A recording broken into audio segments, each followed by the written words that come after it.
বিজ্ঞানের দৃষ্টিতে মৃতদেহকে কবর দেওয়ার ঠিক 24 ঘন্টা পরে মানুষের শরীরের ভিতরে এমন পোকার উৎপত্তি হয় যা মৃতদেহের পায়ুপথ দিয়ে বেরোতে থাকে। তৎসহ এমন দুর্গন্ধ ছড়ায় যা সহ্য করা অসম্ভব। আর এই দুর্গন্ধ পোকার সমগোত্রীয় পোকাদের নিমন্ত্রণ দেয়। দুর্গন্ধ পেয়ে সমস্ত পোকামাকড় বিছিয়ে মানুষের মৃতদেহের দিকে যাত্রা শুরু করে, আর সবাই মিলে মানুষের মাংস খাওয়া শুরু করে। কবরস্থ করার 3 দিন পরে সবচেয়ে প্রথমে নাকের অবস্থা খারাপ হতে শুরু করে এবং পচন ধরে যায়। 6 দিন পরে নখ খসে পড়তে থাকে। 9 দিন পরে চুল খসে পড়া শুরু হয়।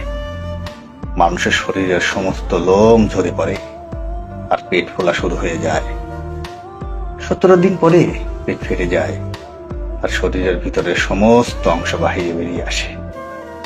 60 দিন পরে মৃতদেহের শরীরে সমস্ত মাংস শেষ হয়ে যায়। মানুষের শরীরে এক টুকরো মাংস অবশিষ্ট থাকে না। 90 দিন পরে সমস্ত হাড় একে অপরের থেকে পৃথক হয়ে যায়। 1 বছর পরে মানুষের শরীরের সমস্ত হাড় মাটির সঙ্গে মিশে যায়। আর যে মানুষের মৃতদেহ কবরস্থ করা হয়েছিল তার সমস্ত অস্তিত্ব মুছে যায়।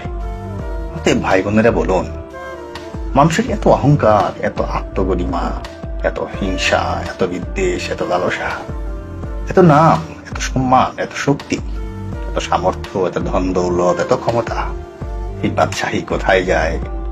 সবকিছুই মাটিতে মিশে যায়। মানুষের অস্তিত্ব বাকি আছে।